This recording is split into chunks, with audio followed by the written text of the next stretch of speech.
Welcome to the WP Builds podcast, bringing you the latest news from the WordPress community. Now, welcome your hosts, David Waumsley and Nathan Wrigley. Hello there and welcome to the WP Builds podcast once again. This is episode number 208, entitled ClassicPress v WordPress. It was published on Thursday the 3rd of December 2020. My name's Nathan Wrigley, and a couple of bits of housekeeping just before we get into the main event. Head over to wpbuilds.com/black. That's our Black Friday page. Believe it or not, quite a few of the deals extend well beyond Black Friday and Cyber Monday. So if you've still got a few dollars or pounds left jangling around at the bottom of your pocket, head over to that page. It's a searchable, filterable list of all the deals that we know about that are still available. wpbuilds.com/black. The only other one is wpbuilds.com/subscribe. That's the page where you can keep in touch with all that we do at WP Builds. We produce the podcast episode, that's what you're listening to now. That comes out every Thursday. And then every Tuesday we produce This Week in WordPress. It's a video live, and also we turn that into a podcast, and we also have a newsletter which comes out.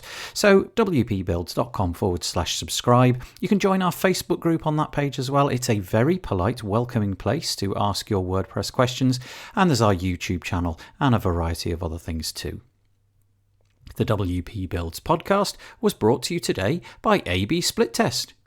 Do you want to set up your A/B split tests in record time, like in a couple of minutes? Use your existing pages and test anything against anything else.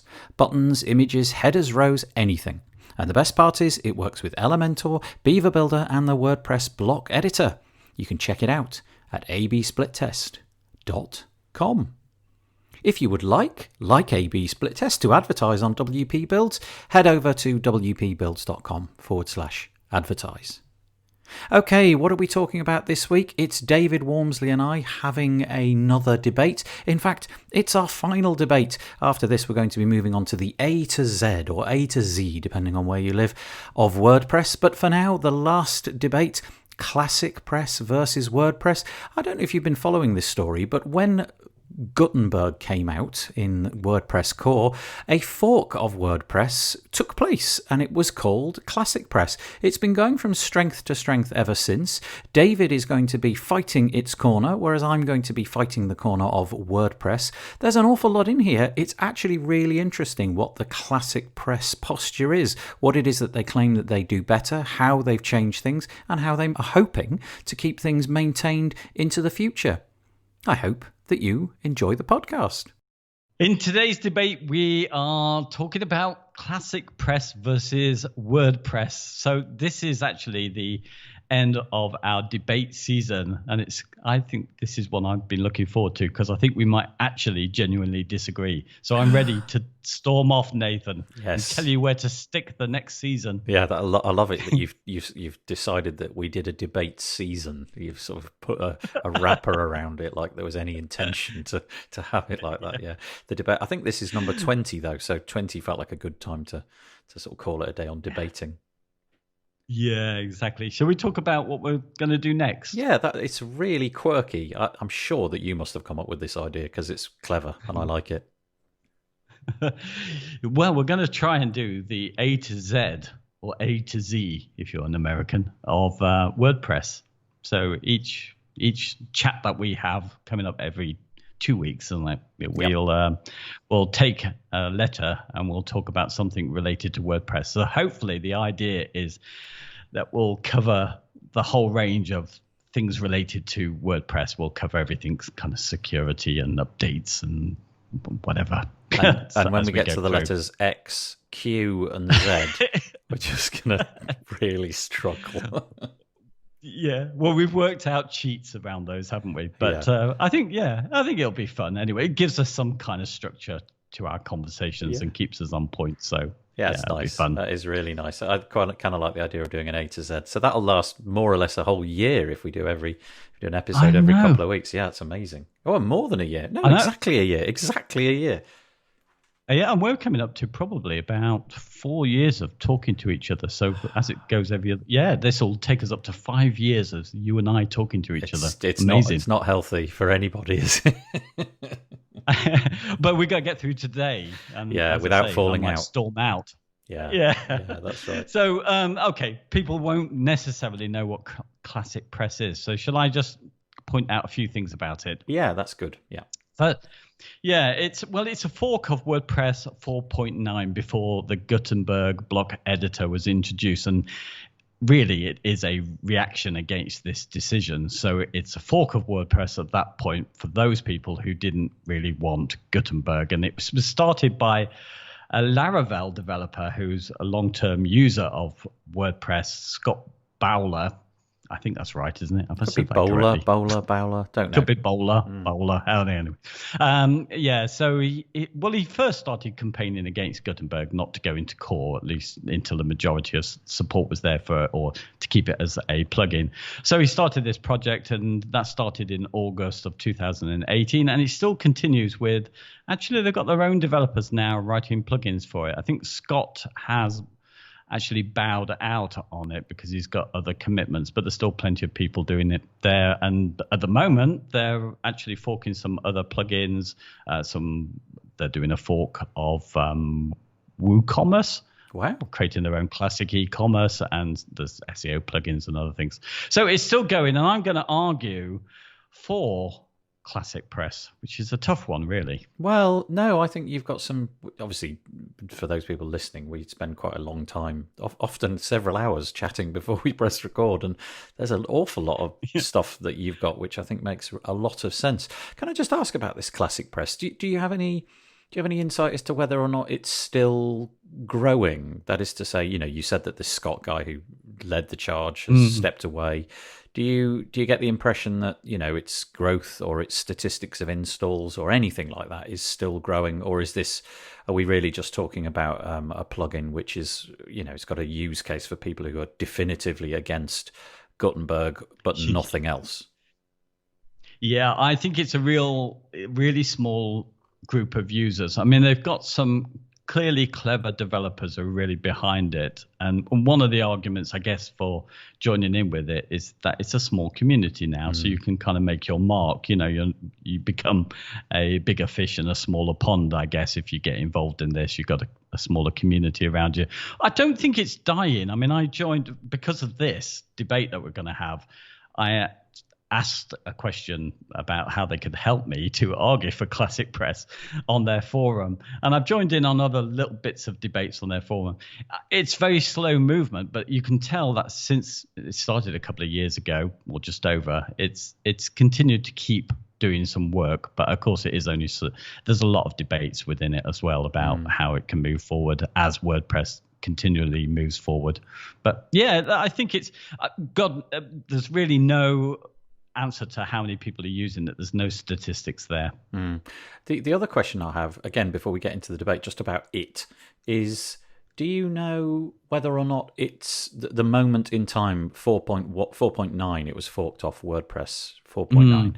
Is that a moment where the two were completely inseparable, or do you know if they keep going back to WordPress core in its latest iterations, 5 and 5.1 and so on, to take other things which are critical? I'm struggling to think of anything, but I'm imagining there are scenarios where ClassicPress could benefit from some of the things that have got nothing to do with the block editor that are in newer versions of WordPress. Do you know if that's happening?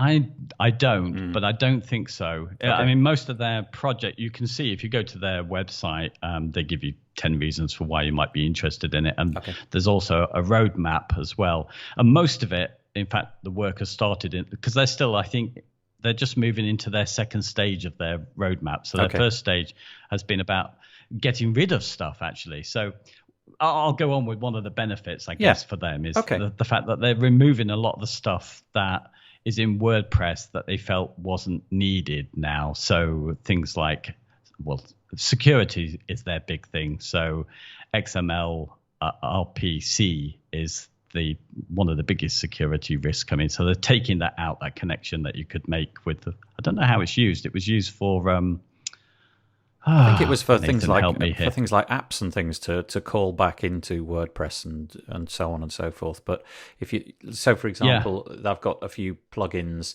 that tell me, like the security plugins that give an illustration. If you're not using it for X, Y, and Z, then just disable it. And virtually every security solution that I've ever looked at in WordPress tells me, look, unless you absolutely know that you're using it, switch it off.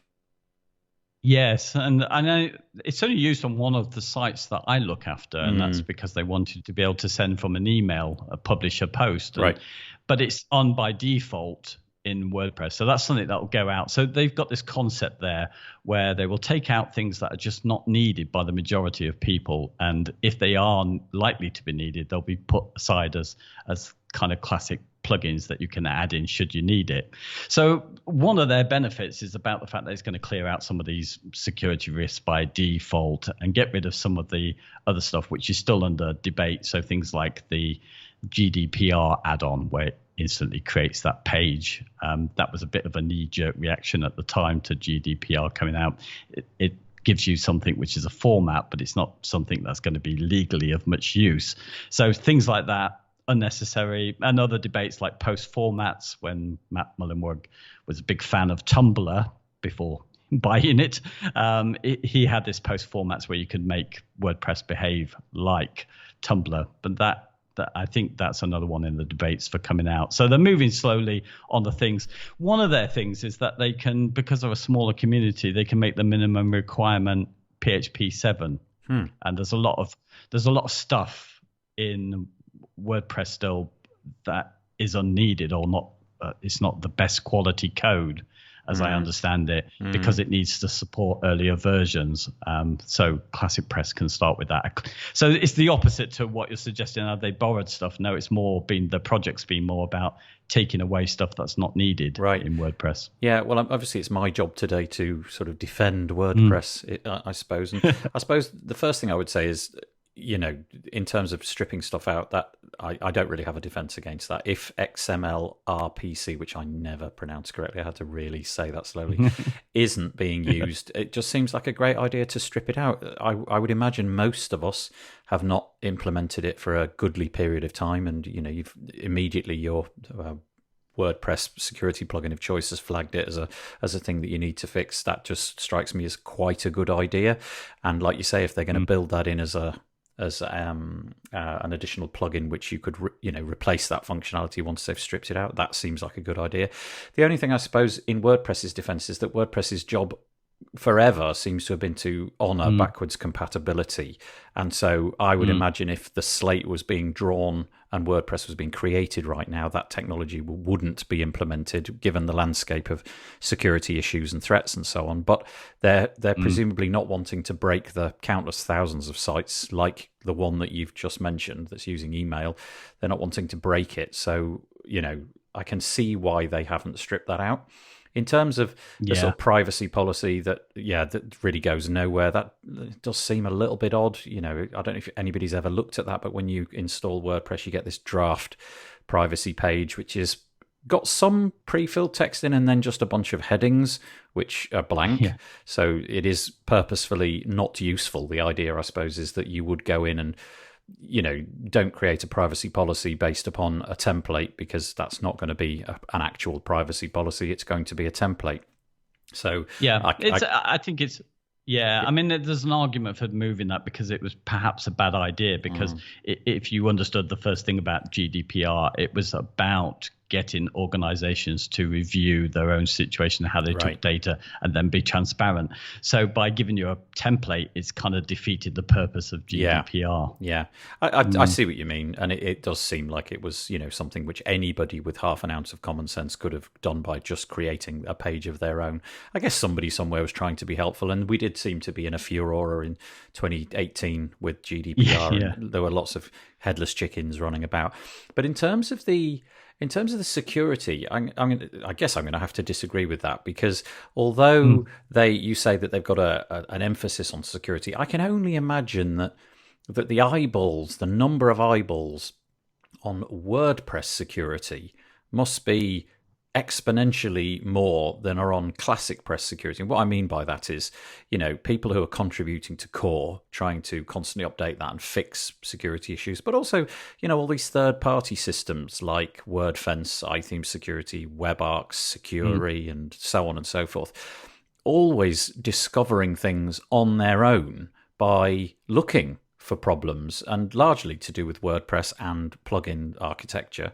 So I guess, you may have the argument that ClassicPress might be a bit more secure because there's a different set of eyeballs and they've stripped out a load of things. But equally, I think you could make the counterpoint that WordPress, because of its importance and because of the fact that there are people who literally their career is to make sure that WordPress is secure, I think you could probably argue that it's not more secure. That is to say, ClassicPress isn't more secure. Okay, well, let's go from a different angle on this. So they've got all the benefits, obviously. A lot of people using ClassicPress are obviously WordPress fans who just didn't want Gutenberg for various reasons, which I'll come on to as my points. But maybe the security risk to WordPress is not generally WordPress itself, and this is taking a version which will be fairly secure. What you're doing there is you're limiting the number of changes which are coming after, which have obviously increased with the Gutenberg project, increasing the chances of more new security issues. But also you're cutting down. If you've not got so many updates, then you don't have so many plugins that need to update, and then you don't introduce more security problems. So I guess they're trying to get the base as secure as possible by removing the weaknesses, but having less updates will probably keep it more secure. Yeah, I suppose the number of updates certainly the number of updates and lack of updates for the countless tens of thousands of plugins, a considerable security vector, I suppose, or a vulnerability could be in almost any plugin that hasn't been updated. Yeah, so if less of those are compatible, and also if literally nobody's installing because the install base for ClassicPress is so small, if literally 0 people have installed this particular plugin, which has now got a vulnerability spread across 40,000 WordPress websites, then that's kind of security as an accident, not by design, if you know what I mean. But yeah, fair enough. Good point. I mean, it has a huge, I think its biggest appeal is this idea for somebody like me who loves stability and finds that maintenance of WordPress is becoming quite a problem because there's so many updates, so many things to consider. If they manage to succeed in their project where they've been working on it, their community forum is there where you can kind of put your votes in for the future of this. And most people are voting for what are going to be the essential plugins that are going to be needed as it breaks away further from WordPress, what's going to need to run on it. Now, at the moment, they're in a situation where most things are going to be backwards compatible. So most of the plugins out there, and they've been looking around to find out who is likely to continue to support them over the years. So there are, I know there's Beaver Builder intend to carry on having their plugin work with the ClassicPress. There's also, I think they got a commitment from, what's the form that you use, the new one? Fluent Forms, Yeah, they've given a commitment. So there's those, but in other terms, they're talking about forking some of these, as I mentioned. There's the Classic Commerce, as they call it, which is a fork of WooCommerce, and some other ones out there. So this idea that you might have this fairly stable bunch of plugins which work with that version, which do the job that you want, is really appealing. So a lot of people are using it for the idea that they build a site. It's a fairly static site built with, say, a page builder that doesn't need updates. That can just stay on it. It's not going to need so many updates. You just stay. Right. You won't need to maintain it. Okay, so that's interesting. Yeah. So a use case where you build let's say, a fairly basic site where the owner of that site is really ultimately not that bothered about adapting things or modifying things or updating necessarily all that often, and you just install ClassicPress, let it go, and check in with it far less frequently because you've only got these committed plugins. Yeah, that is interesting.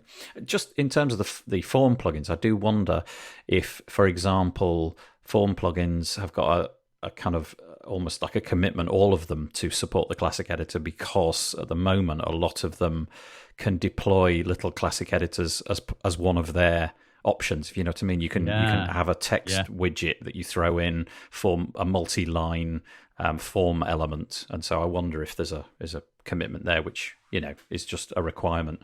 Yeah, that's interesting. I suppose the drawback of that argument, though, is if you've got a limited array of options which are stable, let's say, for example, that tomorrow a new plugin comes out which is just utterly fabulous. It's completely beguiling. Everything about it is exactly what you need. I know I'm crystal ball staring, but it's perfectly what you need. And yet, for reasons unknown, it doesn't work on ClassicPress, and yet it is the exact thing that you need. What I'm saying is you're going to be constrained by the limitations of ClassicPress in the future, whereas everything will work on WordPress, whether it's something which is compatible with ClassicPress or not. It'll just work on WordPress. Well, hopefully it will work on WordPress without any problems. And so that seems like you're potentially limiting what's possible, even though in your setup it may be much more stable. And I know that for a lot of people, me and you, the stability of things is crucial. And so I can see that from both sides. But there's something about looking at new solutions and looking at new plugins and imagining things that haven't yet been built, which is quite beguiling as well. Yeah, well, ClassicPress have got the argument for that now. Whether they can maintain that presently, and I think it's one of their 10 reasons for considering ClassicPress, is that, well, if you need that, you can upgrade to. They're not changing anything. It still is WP. Admin login. It still is WordPress kind of frozen there, but you can still go and upgrade. So should this new beguiling product come out, then okay, you take your site, you upgrade to WordPress, and you use that new solution. I wonder though how long that would maintain itself. So as an example, right at the beginning we said, are they still observing WordPress 5.2, 5.1, and so on, and then just stripping out the Gutenberg bits each time that happens? And there must be a point at which the paths have divided so far that trying to upgrade, if you like, it's interesting you use the word upgrade, trying to upgrade yourself to WordPress would break many of the things that were working in WordPress 4.9 but no longer worked in WordPress 5.9 or whatever it might, or 6.2 or whatever. You imagine what I'm saying, that at some point the compatibility will break down and make it so that the two are completely incompatible. Yeah, from what I saw, I think this is something that's being considered, particularly with the one that does appeal to me particularly is the ClassicCommerce, the fork of WooCommerce, because recently I've been trying to do some work on WooCommerce, and it's the same issue. I do a small tweak to WooCommerce using a snippet, and by the next upgrade, it's broken. Or I'm installing one of their add-ons, and the instructions aren't quite right. I'm not that happy. I mean, I love WooCommerce because it allows me to do so much, but the changes, and I think particularly at the moment, I think the concern is that there are lots of changes which will mean that you won't be able to I don't know a better word for upgrade. I'm making no point every time I say this. When you want to change back to WordPress, I think there might be a problem with I think there's so much more connections now with Jetpack and things like that, and it's kind of taking over to WooCommerce. So yeah, no one really knows where it's going to go with ClassicPress with this. And of course, I mean, its appeal is there because it seems to correct some of the things that make you unhappy about WordPress at the moment. So clearly one of its other things is to make sure that its versioning controlling isn't done in the same way that frustrates developers with WordPress. They're going to do it all through GitHub, things that I don't really understand. They're going to try and make sure that the community has a clear voice and that there is no one kind of central leader who makes all the decisions, obviously a reaction against WordPress. So it all sounds very lovely, but how long you can keep it in line with WordPress so you can possibly upgrade, I really don't know about. Do you know, it's really interesting because a lot of CMS projects seem to manage to update and be in development and be innovating with really tiny user bases. You know, I mean, we're so used to WordPress growing, we kind of view that as the model of success. And if you look at other ones, and not to denigrate anything, but obviously you've got things like Joomla and Drupal, which for a period of time were running very successfully and seem to be dwindling in terms of user numbers. But there are other ones, countless little CMS platforms that seem to just keep going. So I'm not entirely sure if the scope of ClassicPress is to do everything that WordPress can do, bar the choice of the editor, then, or rather bar what the editor is capable of, then I think that's doomed to failure. But if it's got a much more limited scope, and maybe in the years to come it draws up a kernel of what it's going to be good at, and it might be, you know, we do a fairly stripped down e-commerce solution, we will be reliable, we'll work on any hosting, you know, we'll work with PHP 7 and so on and so forth. That might be a way to take it, because you don't need millions of people to make it successful. You just need a few committed people who are willing to give back and users to comment on it. So it doesn't have to be a WordPress equivalent. It doesn't have to be equanimous with WordPress installs in order to be successful. It just needs to keep going. And from everything that you've said, there are really useful, really useful implementations where it might work potentially even better than WordPress. So I am going to concede that point. Yeah, I mean, it's already got its own developers. There's one person who seems to be developing a lot of plugins for it. So there's not the choice you're going to have with WordPress. But, you know, as they've got the advantage of being able to fork with the licenses all of the kind of best stuff of WordPress as it is now and is compatible. This, I mean, you can, you know, today we can still build, and I have for the last 5 years been able to build perfectly good sites, and many of those sites, some of them are going on 10 years, that have not needed any changes. So all the work that I've been doing on these sites have been purely due to the updates for things that we don't need on the sites. They, you know, if the only reason I update them is I'm fearful of the security risks that might, you know, go with that, or that they might need something later down the line. But in reality, that's not the case. So I could see probably 80% of the sites that I look after could probably be on ClassicPress with all of the plugins kind of frozen in time. Yeah. And the clients are not going to need any more. We should probably also address, and I'll get into my points in a minute, but we should probably also address the fact that the setup that you've got and the setup which I've got has morphed away from ClassicPress naturally anyway over the last, 5 years, towards plugins which amend or entirely replace, in many cases, the classic editor capabilities. So in your case and my case, we're both proponents of page builders. I know that many people use Elementor, Divi, Beaver Builder, Oxygen, and the list goes on. And so for those people, it's become a bit of a moot point anyway. You know, you're really not that bothered about what the classic editor is doing. The only reason that you would ever bother to go and look at the classic editor or Gutenberg is to create the post title, change the permalink, and then you're done. That's basic. Maybe change some SEO settings and a couple of other, featured image possibly, and then you're out of there and you'll never look back. You know, in our case, it may be that's the reason why you can accommodate ClassicPress, because you know, well, I would imagine you're going to slap Beaver Builder on every single one of those ClassicPress sites as the first plugin and take it from there.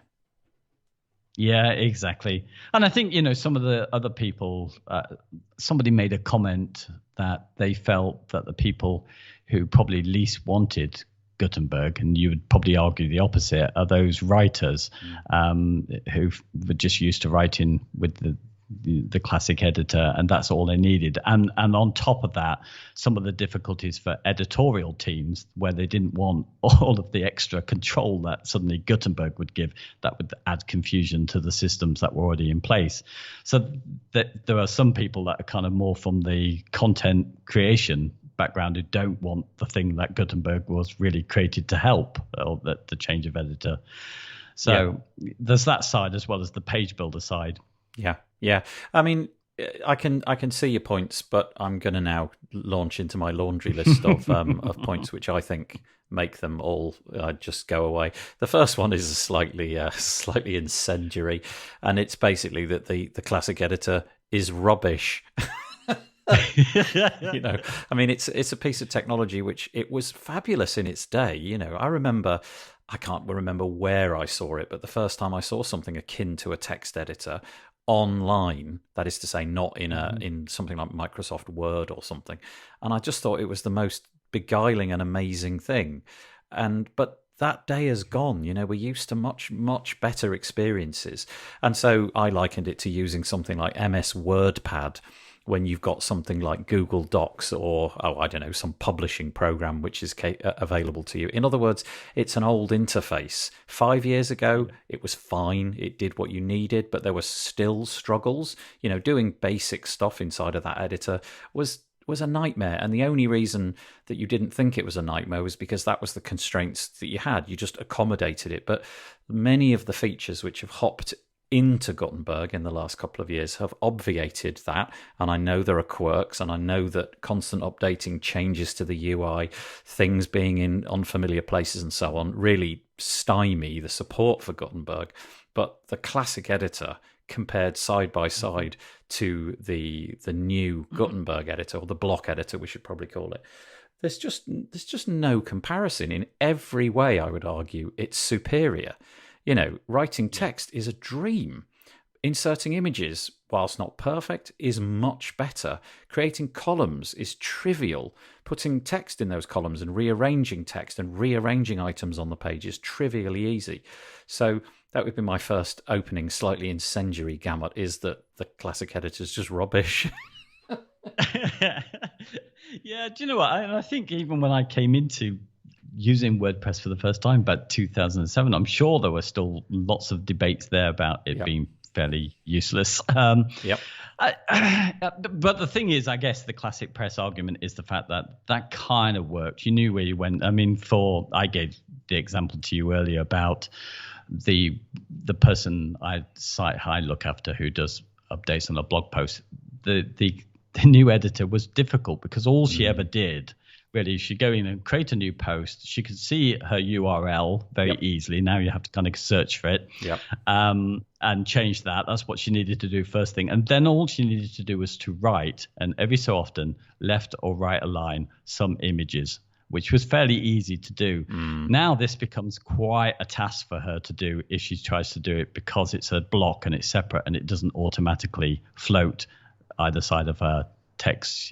So there are examples where you just think actually some of the writers who know already WordPress are kind of stung because the basic stuff, the really simple stuff they always did, is suddenly now more complex. Yeah, I know what you mean, but I would just basically say she's a lazy client and she needs to be told. She needs to spend 3 minutes in the editor and click around. There are certain paradigms that you've got to start to understand, though, and one of the things which I think is the most peculiar is that everything is a block, and by everything I mean everything. So you hit return after a paragraph, and in every typing experience until now, that did nothing except put a carriage return in and essentially puts something on a new line. Whereas now in Gutenberg, for the first time that I've been aware of, that creates a new entity, a new block, a new thing. And because that new thing is decoupled from all the other things on that page, you can move it around. So you don't have to highlight that paragraph should you decide it actually belongs at the bottom. You just click a button and it moves out of view, and it moves up and it moves down, and you can actually move it left and right if you know the keystroke, which is a pain, by the way. That needs to be fixed. But that paradigm is difficult. The idea that we've all used word processors and it just doesn't behave that way. But what that allows in the future, everything being a block, everything being separate from everything else, that has sublimely cool implications. And I know that one of your arguments is going to be it's all crystal ball gazing. We're all, you can't possibly know the way this is going to work out. And I concede that. But I do think the architecture of this, the way that everything has been designed as a block, and when I say everything, I mean everything, like navigation will be a block, images, blocks, text, blocks, anything is a block, and it's completely agnostic of all the other things, and that's going to be really cool. So what I would say is it'll take your client 3 minutes to learn the new interface, but that's 3 minutes that maybe they're unwilling to sort of sacrifice. Yeah, I know, I agree, and I have to concede it. But maybe, you're arguing it's a much better experience than what we had. But then if I throw in, how come we're not seeing the reviews that reflect that? You see, I think the people that are reviewing, the people that are dissatisfied with it, I think maybe we've taken a swing now, and the people who are dissatisfied are writing the reviews, and the people who are satisfied are just happily using it, and they're not writing any reviews. Yeah, it doesn't stand true, up because yeah, it would have to apply to all plugins. So exactly. I don't know. I don't know. All I can say is that from my perspective, and my perspective is basically text, images, the occasional button. For that, it's just so good. I mean, it's so superior. And I really did hold off. I installed the Classic plugin everywhere when 5.0 came around, just largely because I was fearful of breakages. And nothing broke. And then I've stripped out the Classic editor. And that's not true. I've had a few visual remnants of something weird. I don't know, some shortcode didn't get put in the right place and something like that. That's happened a few times. But very, very little. Nothing that couldn't be cleaned up pretty quickly. And I can't really explain the negative reviews other than it isn't what everybody wanted. It's not familiar. I suspect there's also a fair bit of politics at play here, which we probably should get into now. Actually, the idea that this was forced upon us. Should we use those words? It didn't feel like this was a democratic decision. It was just something which came about, and I really can't argue with that. I think the best way to have approached this with hindsight was voting, possibly. No, not even voting. Let's just put it in a plugin. That would have been a really handy way to do this. Put Gutenberg in a plugin and see what the community wanted, see whether it got installed. But I suppose Automatic's position would be, you know what? The plugin could fail even if it's brilliant, whereas if we put it in core, we're going to iterate with millions of eyeballs, and we've got something which is good enough. And I'm just not hearing anybody shouting about how bad Gutenberg is anymore. Well, there's just one notable exception, but So anyway, sorry, drawing it back to the politics. I think that's probably part of it. People felt that the tool they'd invested in over many years had sort of been hijacked by an entity which they had no insight or way of voting upon. Yeah, I think. I mean, it's hard to justify why this plugin, which wasn't rated high, had to go into core and not feel like it's democratic until it was kind of ready. And that is why we have ClassicPress. And I concede as well that it hasn't really bothered me. I mean, there has been a few updates recently. We've got more updates, and clearly somebody has to pay the cost. I mean, Elementor had a big update, and it had its own problems with that big update, but I did kind of feel that they were probably right, where a lot of it was still some of the changes that had been made in 5.5. It meant a lot of work, I think, for most of the plugin authors out there, and in some way we all pay the cost for that decision, because if Gutenberg's in and it's effectively all the sites that we've built now, WordPress, due to this decision, is turning all our sites into some experimental project going on, impacting on it. So that's one reason to maybe want to say, okay, I just want to go on ClassicPress and leave it there. You want to keep experimenting, then I want nothing to do with it. And that's pretty much, I think, the ClassicPress situation is moment. It's a way of opting out of all of these changes. Yeah, which, I've had more issues, I think, with WordPress updates since Gutenberg than I've ever had before, but I get very few. Okay, that's interesting. Yeah, I think it was just a curious choice just to make everybody accept it or not. And obviously there was no hint that ClassicPress was going to come along. It was just let's just make everybody have it. And there was a lot of disconcerting talk about it. And there was even a WordPress governance project, which I'm not sure if that's still on the go or not. But for a while, that was a thing. You know, people were ticked off with the way that the decisions had been handed down. And you're gonna take this. But to be fair to Automatic, they did freely make available the Classic Editor plugin, which up until now is still available. It's still being updated. I think the date is at some point next year where they're going to stop updating that. But they did offer a period of time where you didn't have to, in any way, shape or form, take part in this experiment. Sure enough, the payload of Gutenberg came along for the ride in WordPress, but you could kind of stop it infecting, if you like, your pages and posts. But I'm gonna change direction a little bit, if that's all right. Okay. And that is to say, the roadmap for Gutenberg, again, crystal ball gazing, sorry about that, is just so exciting. You know, so many of the things that we've wanted out of our CMS, the ability to edit things easily, the ability to, let's not get into the whole page builder side of things, because I think that's still totally unknown how that's going to look.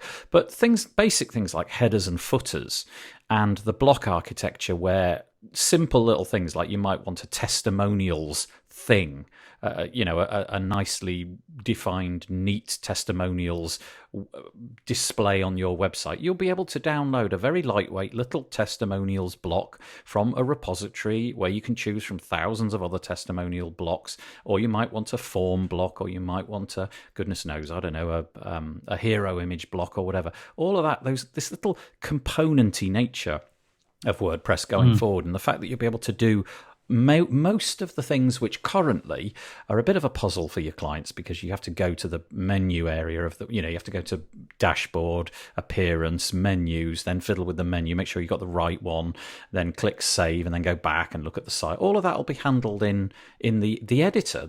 All of that's going to be taken care of. And so I think the roadmap, just in core, forgetting all of the great third-party stuff that's coming around, thinking of things like generate blocks and things like that, all of that is very exciting to me. It is, but also there's a downside to that as well. So what you mentioned about the fact that there'd just be maybe hundreds of testimonial blocks that you can install, and you get there's the choice paralysis element of that, which makes it difficult, but also the fact that you don't know which one is going to be a well-coded one amongst all of that. Whereas if you jump on board with your preferred provider for WordPress, so if you go into, say, Elementor, which is really getting much further away as time goes on to being its own site builder, they've renamed themselves as that, separate to WordPress. When you go and do the global changes, when you go and put in the templates, it doesn't look like WordPress. It's separated from that, but you're in with that supplier, whether you like them or not. You kind of, they decide your experience with it. If everybody's allowed to kind of shove in what they like through the repository there, that goes out the window. And it's the same with the talks about WordPress going forward and having an onboarding system. But this kind of surely only works in a world where you consider WordPress is like a SaaS app, where it's owned and controlled by one person who determines that their client, their customer should have this one experience. Where I see WordPress, and I think this is crucial, as literally a very simple blogging platform that wasn't even a proper CMS, because of its simplicity, attracting so many different people who could serve independently their own type of client and give them their own onboarding that suited their client. And that's what I think it breaks away from with the new WordPress. It becomes something where they've got to design something that's going to work for all of the people. that might actually be just more confusing. So I need to see this future that you can see in the crystal ball and see how it works out, because I can see the downside of that as well as the good side. Yes, yeah.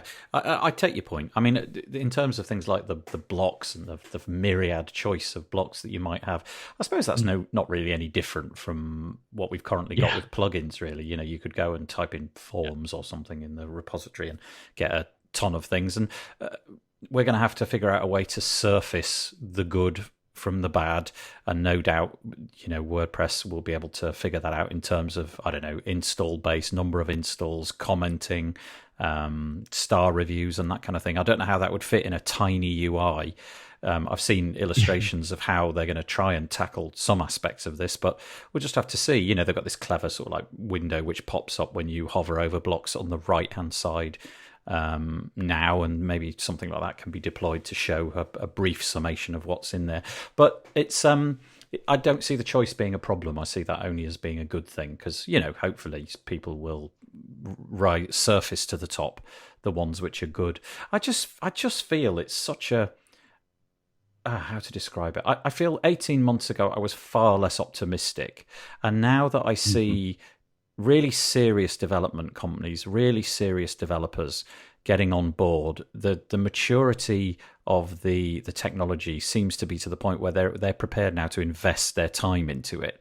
And I'm imagining that many of these people wouldn't have invested time if they didn't see a future in it. So we're all crystal ball gazing a bit, but it seems like the picture is sort of solidifying within the crystal ball.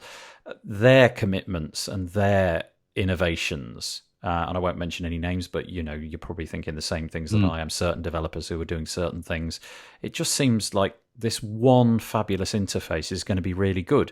And just as an aside, there was talk recently about the Gutenberg interface potentially becoming almost like the interface for editing on the web, not just within WordPress, you know, because it's an open source project. The Gutenberg editor can be stripped out, it can be put into a different CMS, but there seems to be talk at the moment of perhaps having this as a mobile interface, because who knew, there isn't one superior text editing interface which is available cross-platform on the mobile, and Gutenberg could be a real contender for that. And then I just love the idea that the editor that I'm used to using, I mean, it's purely self-interest here, you understand, the editor that I'm used to using becomes the editor that's everywhere on the internet. Now, whether it's perfect or not is, you know, again, you could discuss that, but I do like the idea of everywhere I go, a familiar interface follows along. That seems quite beguiling to me. Yeah, absolutely. Well, you know, honestly, most of the stuff and the idea behind Gutenberg, I get excited about. It's just, someone mentioned this on WP Tavern, and it was something I'd been looking for. It's what I first identified with this whole project for Gutenberg, and it's this: could this be a second system syndrome? This is something I don't remember the name who coined this, but this phenomenon that seems to happen with technology, where a very simple system is successful for a long time, but there always seems to come a point in its failure when it decides to make an update and become something much more complex. And that's always my big worry about the whole Gutenberg project. Could it be that in itself? You know, is it really going to are people going to latch onto it? I mean, we expected as soon as it went into core that there was going to be a bit of a gold rush. There was going to be a lot of people who were going to keep adding on kind of add-on packs for Gutenberg to make it work and address some of the issues that aren't taken care of now. And I think my difficulty with jumping on board with any of those is the fact that, as far as I know, Gutenberg will possibly, but I'm not sure, address all of the things that people are building for now. So if you want a better layout tool for creating your pages like a page builder, people have got solutions on the market now. But I'm still unclear what this Gutenberg project intends to be at the end, because I don't hear it from the very top, the person making decisions saying, yeah, actually, we want it to be like a page builder. We want people to have the same experience they can get if they go to Wix, Weebly, Squarespace. we don't hear that. We hear kind of the opposite, but Yeah. but a lot of people think it is that. It's interesting, isn't it? Because the reason that we're so happy with our kind of page builders of choice is because they've been able to iterate so fast, because they can just make decisions arbitrarily. They can say, okay, we now want it to do this. Let's just put our energy into making it happen. So they're able to turn out an amazing interface in a matter of, well, let's say it's a year from the time you begin writing the code for that to the point at which you're able to release it to the world. But we haven't managed to have that with Gutenberg. And I suppose that comes back two things. First thing is the user base. It needs to not break anything, which must be jolly hard. But the other thing, and slightly controversially, I suppose, is that one of the things we like about the fact that we've got these page builders is that we're just told what it's now going to do. And if you're in the community, you can probably have a change on that. But, oddly, we don't like that when WordPress tells us that. Okay, it's now going to do this. Well, that's different. I don't like it when you tell me automatic what to do. But I'm okay when my page builder tells me they're just going to introduce this new feature. Well, I'm not so keen on that myself. No, because I'm a bit about the fact that if you sell something to somebody, I'm the opposite to what most people are. Most people just want the new technology, get very excited about something new to play with, where I'm always thinking, I earn a small amount of money building the site. I earn much more by keeping these sites pretty much the same. Yeah, interesting. Yeah. And that completely changes my perspective and why I lean towards the ClassicPress. Of course, I mean, like I would guess most ClassicPress fans, I don't think they don't want WordPress to succeed and do well, and they don't want to break off and be able to I'm going to say upgrade, because I think that is the way you're going to look at it, if there is an upgrade to be had. But I think for the moment it is a reaction, but a necessary one, to say, okay, I'm not so sure, because there's so many things to be decided about how this goes. And something you said, which is probably the same, but I don't think it is, where if you come from your editor, select from a number of blocks very easily as you're just dragging them into the page you make, I think that's quite a lot different from having to go out and then search for a plugin and then install it. I think it's I think that's a different experience altogether. Yeah, maybe it's destined to break things more often because the search is trivially easy to do. The one thing I can say about all of this is that I'm delighted that there is ClassicPress, because if there wasn't problems with Gutenberg, we'd have nothing to moan about. We do need Gutenberg to to have its failings, because honestly, David, you and I what would we talk about if there was no moaning about Gutenberg? It's essential that it keeps going wrong. I know. I mean, I'm fascinated by it. I mean, I'm arguing the ClassicPress side, but I want to stay on both sides of this. But I am seriously, I've got a ClassicPress installed and I'm trying out their stuff, and I'm on the verge of thinking, there's a few sites here that I just know are not going to change. Shall I just stick ClassicPress on it and see how that works out? So they have swung me over a bit. Yeah, well, I no problem with it. I think this is one that we need to come back to in, I'd say, 2 years' time. And, at that point, you can have all the contrition in the world and, tell me that it didn't work out over on the ClassicPress side and the Gutenberg so on. Maybe not. You never know. It might just be working out perfectly. But certainly at the moment, we're in sort of late 2020 that we're recording this. Well, not late 2020, mid to late 2020. It kind of feels like we're still unsure. Could go either way with Gutenberg, but I feel very bullish about it. Yeah.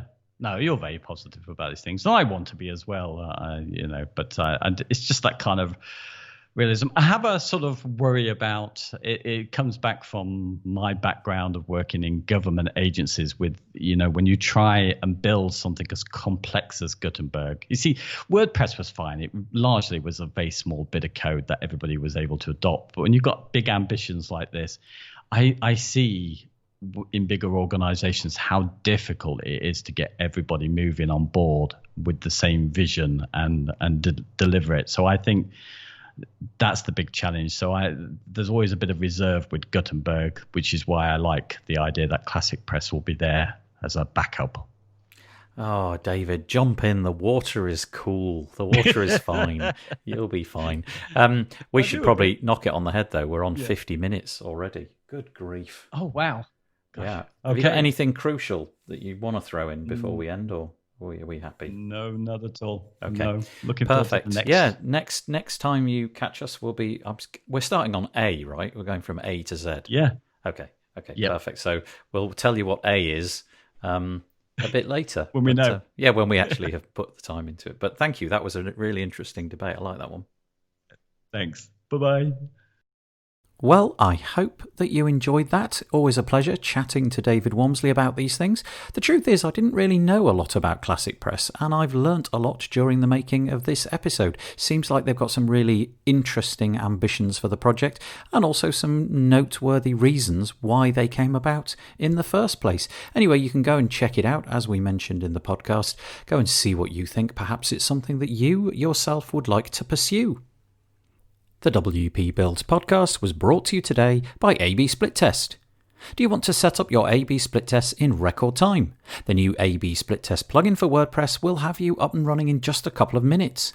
Use your existing pages and test anything against anything else. Buttons, images, headers, rows, anything. And the best part is it works with Elementor, Beaver Builder and the WordPress block editor. You can check it out and get a demo at absplittest.com.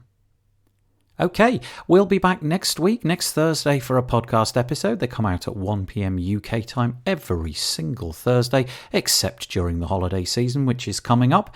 Also, we'll be back on Tuesday, as I said, This Week in WordPress, the live version, 2 p.m. UK time at wpbuilds.com/live, or you can get the newsletter by going to wpbuilds.com/subscribe, and you'll get all of the content that we produce in that as well. Okay, I hope you have a nice week. Stay safe. I'm going to fade in some dreadfully cheesy music, as I always do, and say bye-bye for now.